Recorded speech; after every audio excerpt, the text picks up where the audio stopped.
morning, little Joe, Mr. Cartwright. Tuck. Yeah, what'd you do to your leg? Well, I got a new stallion out to my place. Tried to bust him. He blamed near busted me. Hey, when are you gonna learn to leave the bad ones to the good riders? Well, his name fooled me. Mama's boy. Ain't that a name for a horse that's half meanness and another half even meaner? Hey, Tuck, when are you going to come out and have supper with us? Thanks, Mr. Cartwright, but I got a lot of things to do out at the ranch, and, well, I can't nothing drag me away till they're done. Come on now, there's other things in life besides running that spread of yours. Well, yeah, like what? Like having supper with friends or playing a little poker, dancing with some girls.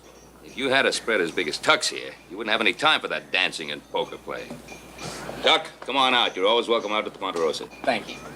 Really, how's the leg feeling? Oh, tolerable. Just tolerable, huh? How come you're so spruced up? I'm gonna meet some friends of Pa's from back east, Philadelphia. I figure with some of the riff-raff running around the street here, I gotta try to make a good impression. Well, the tie don't help that much. Thanks a lot. We'll see you.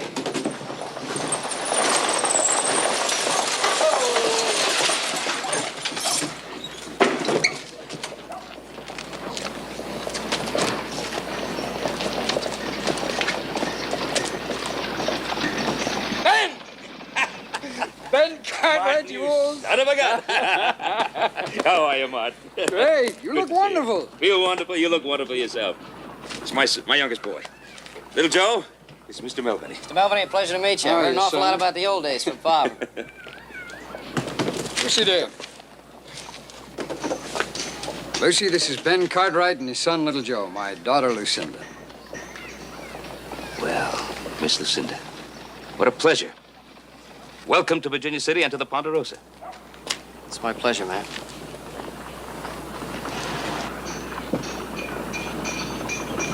Listen, let me get the bags for you. Which ones are they? Oh, let me give you a hand. No, that's all right. I got them. All right. Here they are, right here. These three? That's it. Martin.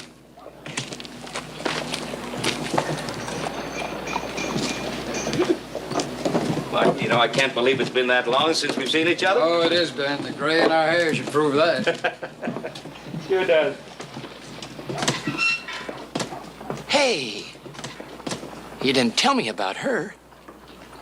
Tuck, I thought you were only interested in meeting horses. Martin. Thank you, Ben.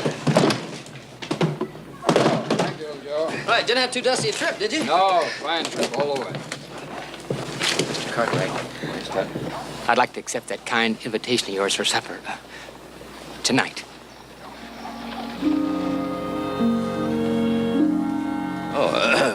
Tuck, I thought you said that nothing could ever get you away from that ranch of yours. What ranch? In that case, we'll expect you tonight.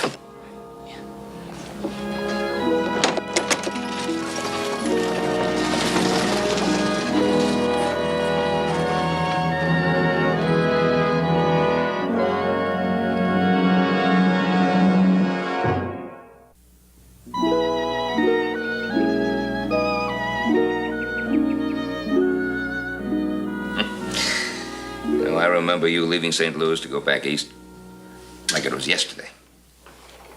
Martin, it can't be 28 years. It is, though, Ben. It is. I never thought when I left I'd be corralled in Philadelphia, a place I'd never even heard of. Well, I'm sure glad to see that you've done so well.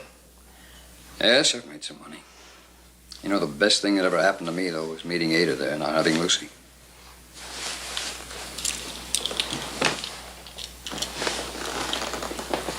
That was Ada. Beautiful woman. Yes, she was. All the way. I lost Ada when Lucy was just 5. Ben, you have no idea what it is to raise a child all by yourself. Oh, of course I don't. No, you're talking about boys. I mean a woman child. I tell you, Ben, the human female filly is a woman grown down instead of up. She's just as hard to make out as her big sister. Lucy's always been a puzzle to me. Well, that's because you spoil the heck out of her. An only child, a girl. No, it's not what bothers me, Ben. See, Lucy was a sickly child. She spent a good many years in bed. And I'd take it easy for a long time after that. Well, as a result, she found all of her companionship in books instead of in people. Now that she's grown and healthy, she still does. Mostly poetry and romantic novels. Well, you know, young girls and romantic novels go together like strawberries and cream. Yes, but Lucy gets all of her ideas of life out of these books. She hardly ever comes down to bedrock. I thought that out here where you still have to claw some just to stay alive, she might just come down to earth.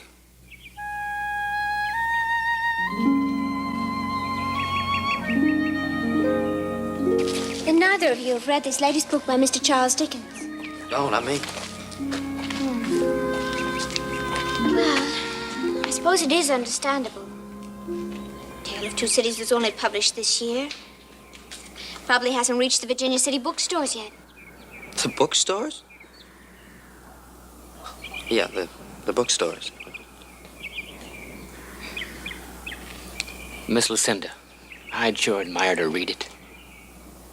Well, I'd be very happy to lend it to you. As soon as I finish reading it. Again.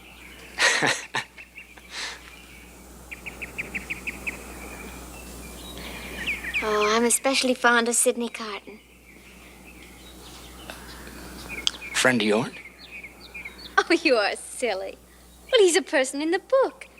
Well, the hero, a ne'er-do-well, a drunkard who nobly redeems himself. I didn't know a souse, a drunk, could be a book hero. Oh, he was a wonderful hero. You see, Sidney Carton was in love with a beautiful woman by the name of Lucy Melviney. I bet she ain't any prettier than you are, Miss Lucinda. Thank you.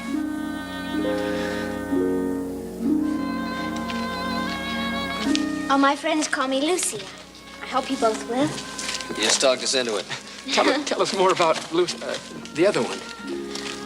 Well, Lucy Melviney was in love with a handsome man by the name of Charles Darnell. But Charles was in prison, and they were just about to execute him. Oh, but Sidney Carton loved Lucy so much. Do you know what he did? No, tell me. He sneaked into Charles Darnay's cell, drugged him senseless, and took his place in prison, and died in his stead. Was that a pretty nearsighted guard if he couldn't tell the difference between them? Oh, but they looked alike. Now, do you know what Sidney Carton said just as they were about to execute him? What his very last words were? No, what were they? So long, I guess. Oh, nobody ever says so long in a book by Mr. Charles Dickens. Well, not when they're about to die, anyway.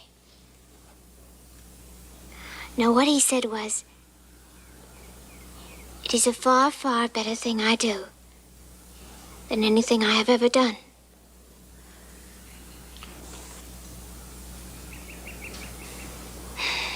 Isn't that a beautiful epitaph? Sorry, I think the whole thing is pretty silly. What? Well, the way I look at it, this fellow would have been a lot better off if he just let well enough alone. His rival dies, and he has a girl he's in love with. Apparently you don't understand this kind of nobility. This was an ideal sort of love. Oh, come on. There's a big difference between being noble and being stupid. Listen, if Lucy says something's noble, then it's downright noble. And don't you go saying anything she says is stupid. Look, I'm not arguing with Lucy. I'm arguing with this fella Dickens, the guy who wrote the book. What, are you taking up for Dickens or something? Don't you start weaseling. Who's weaseling? He ain't here, and she is. And if she says something is noble, it is. And don't say anything she says is silly. Look, if I want to say that something is silly that this guy Dickens says, or he's stupid, or anything I want to say, I'm going to say it, whether it's Dickens or this guy Carton or Napoleon Bonaparte, if I want to say it.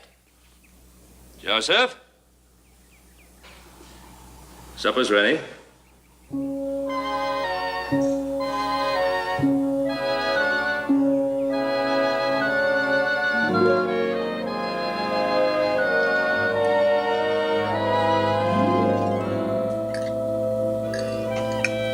I'm sorry that Adam and Hoss are so late. Of course, they're coming a long way. I can hardly wait to see the sights around here. I'd sure admire to show you myself. Be an honor. I'm sorry, Tuck, but Lucy already has a guide. Me. I'd be delighted to have two such exceptional guides. What do you think you'd like to see? Now, Adam and Hoss are doing some branding down at the South Creek. Oh, no, thank you. I mean, oh, well, I've heard about branding. I don't think I'd enjoy it. Yeah, I don't suppose that'd be too interesting for a young lady. How about Indian's grief? Yeah, that's a wonderful idea. Just the ticket. What is it? It's just an old Indian landmark. Oh, now, wait a minute, Joe. It's more than just an old Indian landmark. It's probably the most romantic spot around here. Really? Oh, please tell me about it. Well, see, the Indians, that is, the Paiutes, believe that a great chief is buried at Indian's grief. They mourn him. Because according to their legend, at the very beginning of time, the great Manitou, that is, the great spirit, visited his wrath upon them. And after many men, women, and children had died, the medicine men told the chief that the only way that the great Manitou could be appeased would be if the chief sacrificed his eldest son to him. No. Well, the chief prayed to the great Manitou and asked that he be allowed to take the place of his son. He dressed himself in his finest garments, and he mounted his favorite horse, and he rode to the very top, the highest cliff, and he leaped off. What a beautiful story. The Paiutes are very superstitious about Indians' grief. They never walk around the rocks there. It's taboo. They don't mind white men doing it, but it's sacrilege for a Paiute. Now, Lucy, dear, there's the romantic West you've been looking for. Oh, I can hardly wait to see it. When can we go? Well, I if you think well, if you really want to go, seeing it was my idea. I'll take you there tomorrow myself.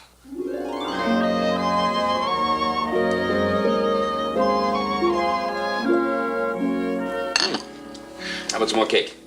Oh, no. Not for me. There you are. Oh, sorry we're late. Got held up. Well, come on in and sit down and have something. Hoss and Adam, my two sons. Meet our guests, Miss Lucinda Melviney. Hey, country around here's getting prettier all the time.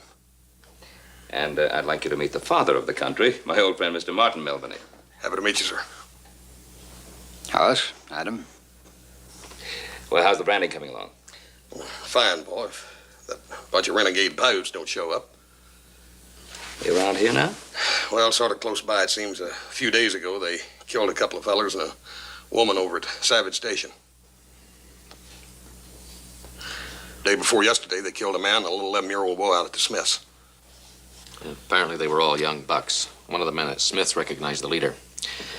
I guess who it was, Joe? Who? Your old friend Sharp Tongue. What? Who is Sharpton? He's an Indian boy I used to go to school with. Father wanted him to learn the ways of the white man. I'm afraid it didn't work out. Why? Was he an evil little boy? No, he was an Injun. Afraid children borrow the thinking of their parents.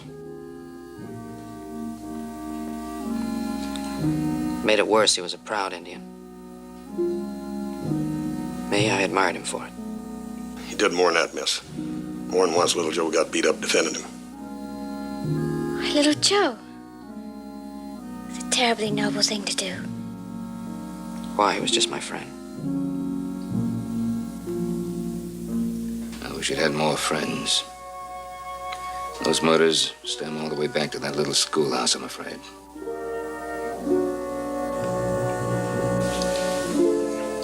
Probably get worse.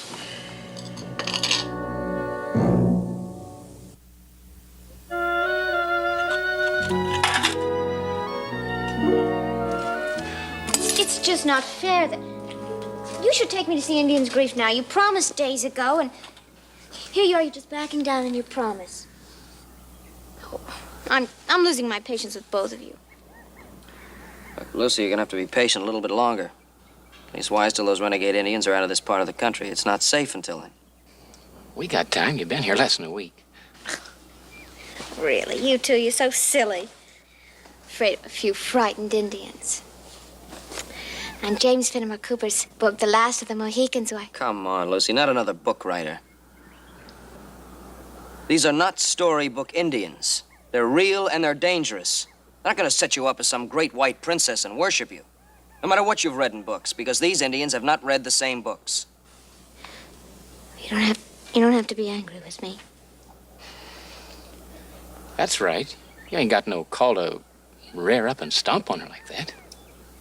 Oh, come on, Tuck. We've both seen what these renegades do to white women. It's not pretty.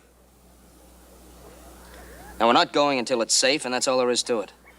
He's right. They ain't playing games. Hey. Come on, are we still friends?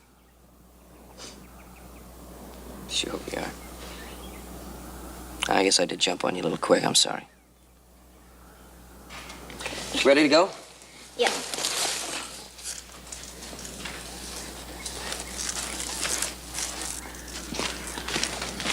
Hey, wait a sec. It looks like a little stone bruise. Be all right tomorrow. Lucy, you'll have to ride with me now. Slow down a minute. My horse has got a gait like a rocking chair. Lucy's going to be a lot more comfortable back of me. You got to think of her. You know, Tuck, I just don't believe you. You're so noble. You know, you make that fella Sid Carton look like a tin horn. I'll tell you what we'll do, though. We'll flip a coin for it. Let me see that there coin. If you can't trust your friends, who can you trust? Call it in the air. Heads. Doggone.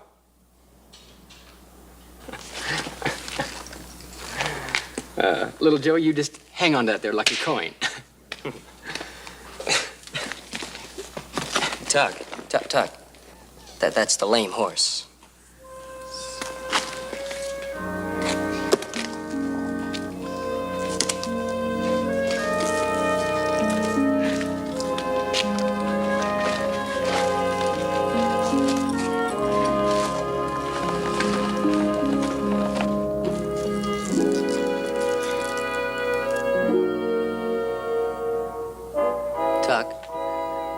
Tuck. And anytime you're ready.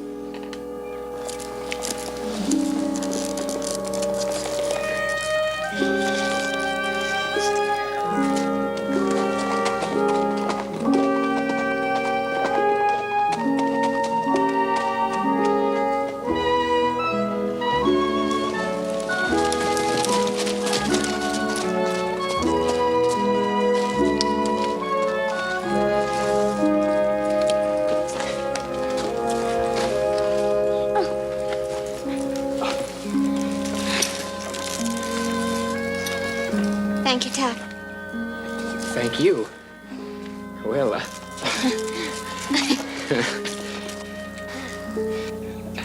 well, so long.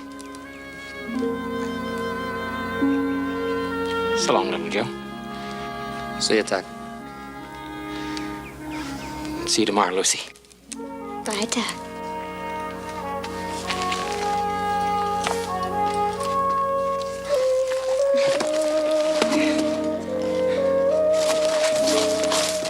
So long.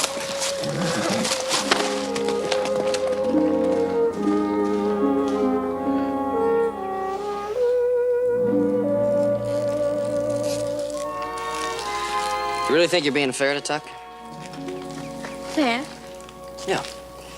You know, Tuck's whole life has been the ranch. Ever since he was a little boy before his folks died, that's all he's thought about. Never even had a girl of his own. And all of a sudden you come along, and he falls for you. I like Tuck. I like him very much. Everybody likes Tuck. There's a big difference between like and the way he feels about you. You seem to be very sure that I couldn't learn to return that love. You and Tuck? No. You don't have anything in common. Nothing at all, but it doesn't matter to Tuck because he loves you. You know, to him, you're not even a girl. You're a princess out of a storybook. Oh, little Joe. Sometimes a girl wants to be treated like a princess.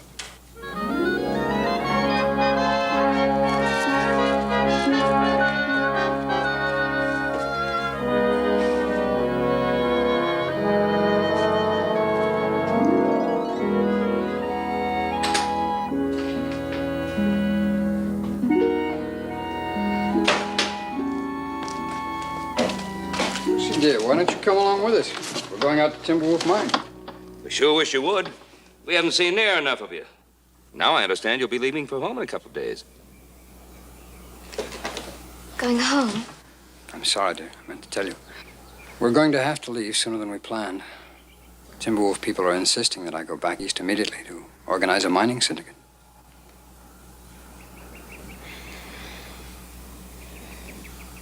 I understand, Daddy. All right, dear. Mr. Cartwright, I hope you'll excuse me. I'm really very tired. I think I'll just stay here and rest. Of course. You take care, dear. Here. We'll see you.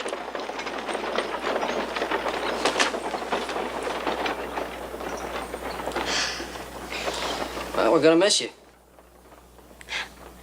Thank you. Well, I'll miss everything. Gee, I'm afraid my whole morning's pretty well taken up. I have to deliver some supplies to my brothers down in South Creek. Of course, I could stay here a little while with you if you wanted me to. Oh, no, please. I think I'll just stay at home and catch up on some reading I have. Well, better be on my way. You sure you don't want me to stay with you? No, please. Okay. We'll see you later.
How you doing, Tuck?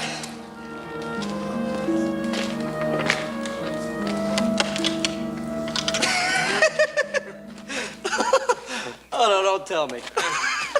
Yeah, I tried to bust Mama's boy this morning. That dang horse rode me again. Getting tiresome of him stepping on the same foot. You'd think he'd want some variety. I noticed it didn't stop you from courting Lucy, though. Where is Lucy? She's in the house, isn't she? Oh, I figured she's with you. The horse she's been riding's gone. It's funny. She said she was going to stay around the house and read.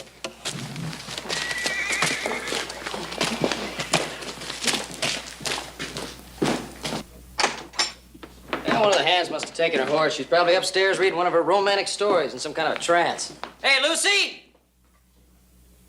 Hey, Lucy! Now, knowing that girl, she's probably hiding somewhere under the furniture, laughing about it. Hey, Lucy, you in the kitchen?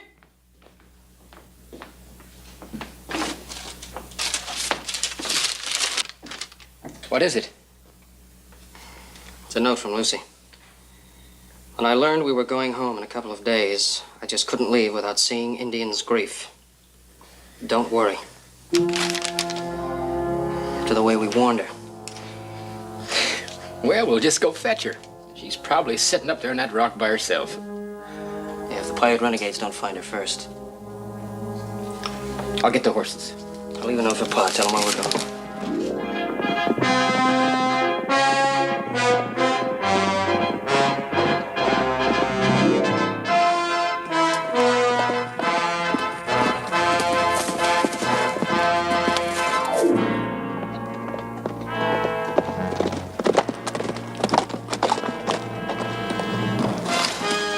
Indian's grief.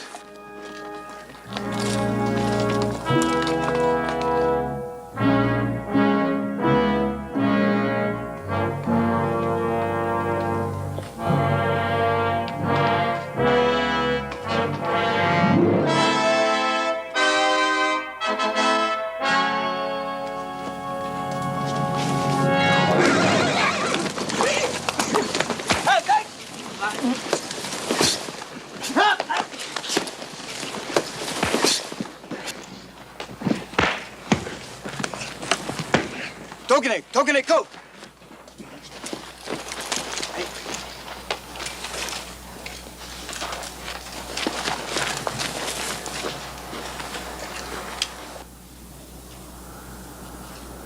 Sharptown. Joe Cartwright. It's been a long time.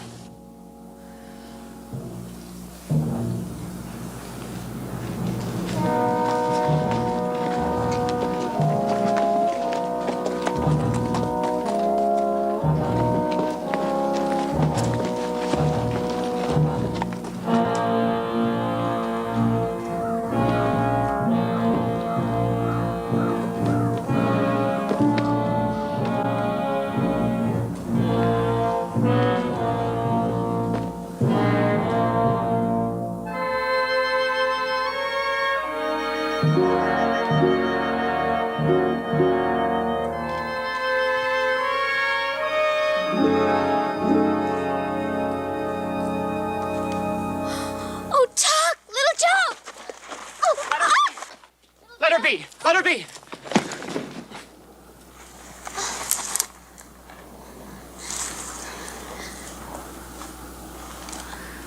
I see you've changed your name, Sharptongue. Now they call you he who scares women. You used to speak for me, Cartwright. Now you speak against me. I used to speak for the man who was my friend. I don't know you anymore. I have changed. I no longer take insults. I no longer take beatings. I no longer am a boy in the white man's school. So now you spend the rest of your life killing innocent people for the insults of ignorant children. I was a child, too. You're not a child anymore. You know, you once told me that the ways of the Indian were better and wiser than those of the white man. Is this how you prove it? By burning, by murdering? By proving that you're worse than the worst of us? Paiute still better than white man. You'll see. The only thing I'll see is you hanging from the end of a rope. No. I saw this shirt in a dream. When I woke, I made shirt, just like in dream. As long as I wear shirt, nothing evil can happen to me. Manitou himself promised it in the dream.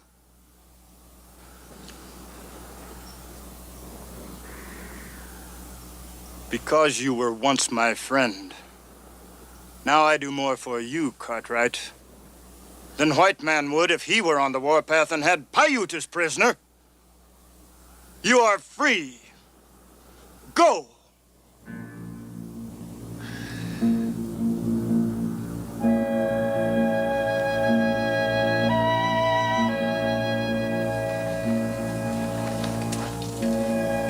She's my woman. He's my friend, as we were friends in school. Let them go, too. She is pretty for a white woman.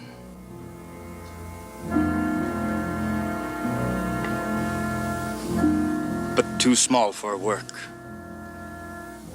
2 times, Cartwright, you try to save me from beating by other boys, and you are beaten with me.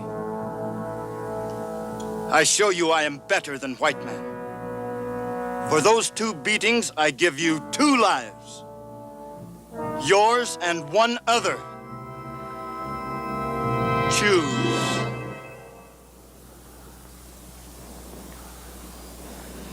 What are you waiting for? Take her with you. Go on. Please. Come on.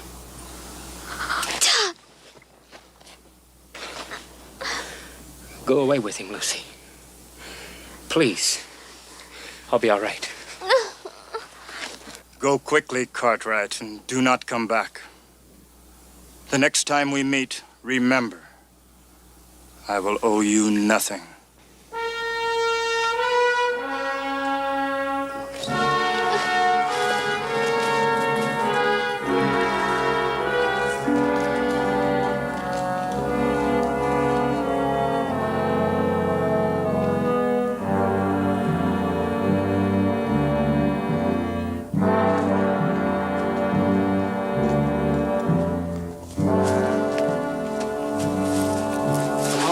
Moving. Sharp tongue can always change his mind.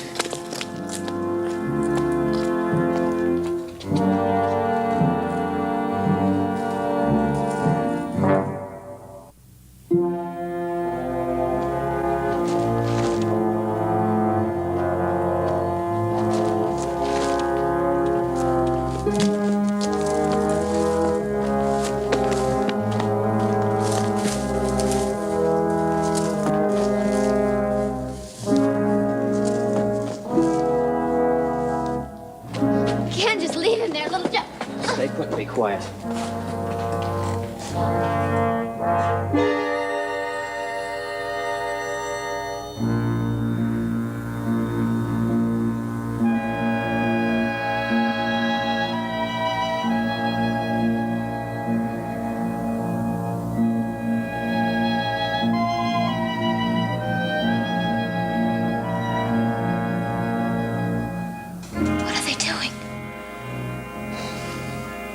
It's an old Indian game.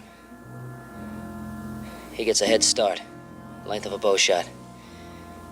If he can outrun him, he lives. And if not, he dies?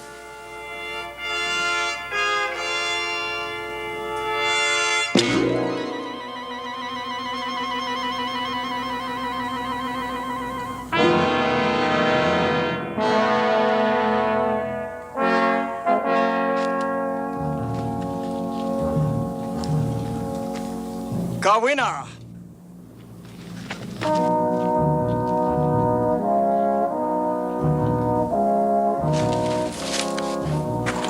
You think you can find your way back?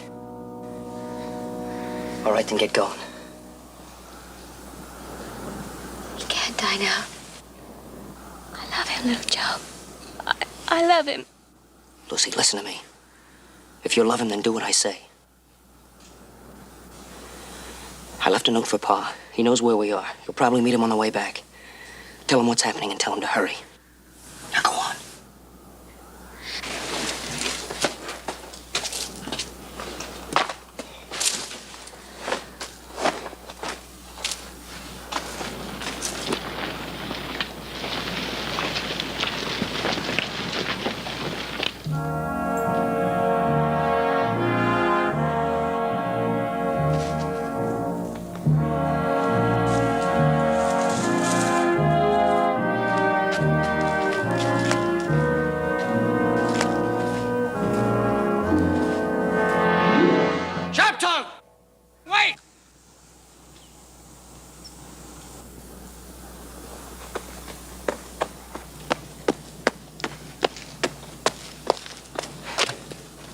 When does Sharp Tongue play woman's sport?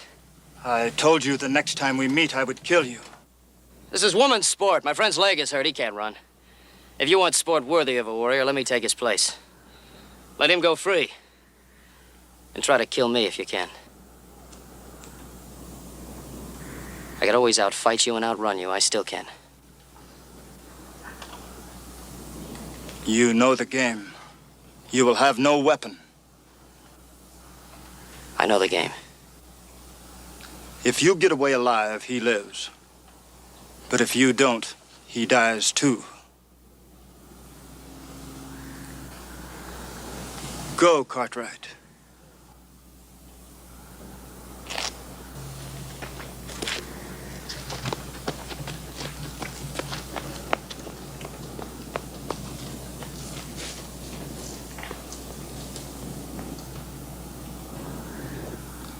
say! What's going on? I'm taking your place. You can't do it. With that leg, you wouldn't have a chance. Now get going.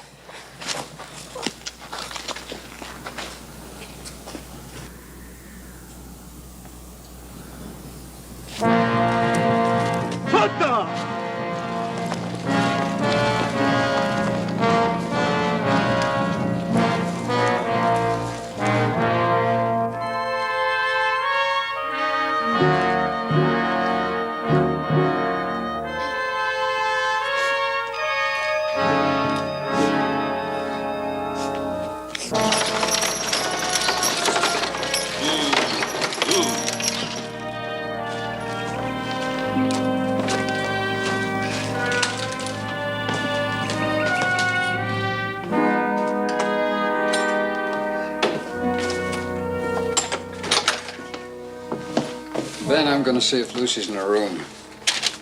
Martin, Yes, Ben? Lucy's not in the room. What? According to Little Joe's note here, she was headed for Indian's Grief. Yeah, the renegade pirates were seen around there. Shall we get some more men? No, there's no time for that. Let's go.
Sharp-tongue! The spirit of the great chief will destroy you if you fight on his burial grounds. My shirt will protect me. Uno Hashif. Cartwright, now I kill you.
son?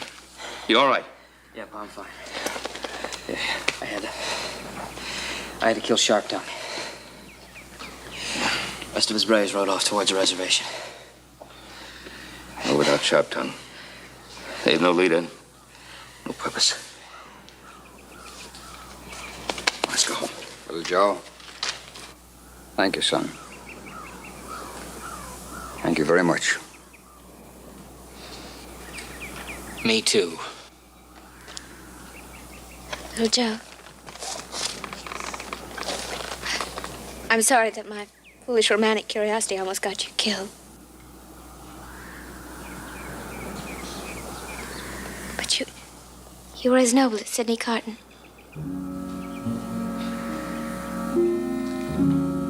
Maybe you'll know the difference now between living and what you read in storybooks.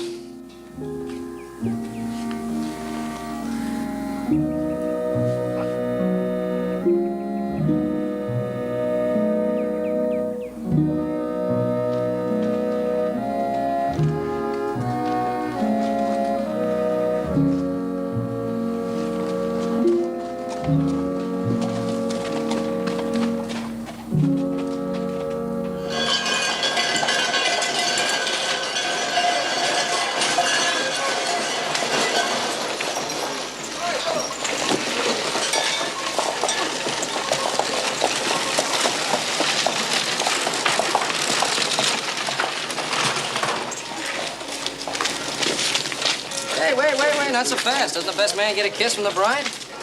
Now, what about the ushers?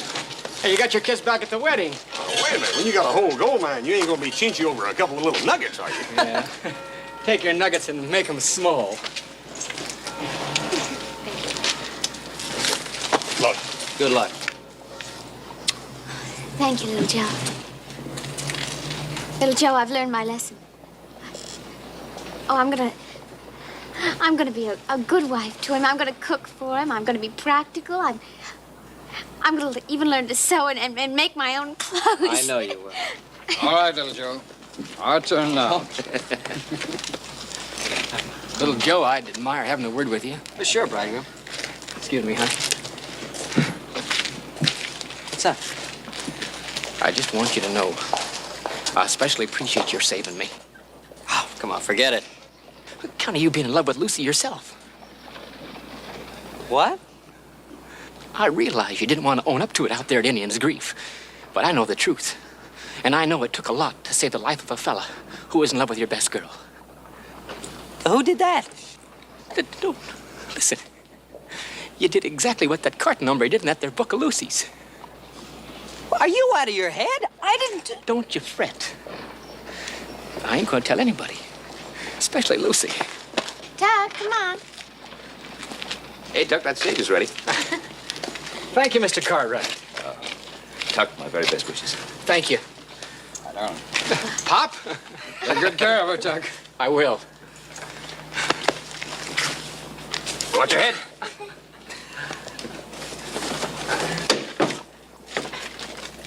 Let her go. Bye.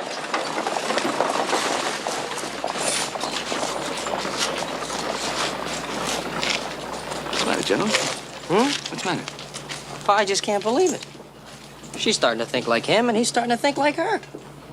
Well, that's good. They say that compromise is the secret of a happy marriage. Yeah, but they just got married. Well? I mean, can you picture it a year from now?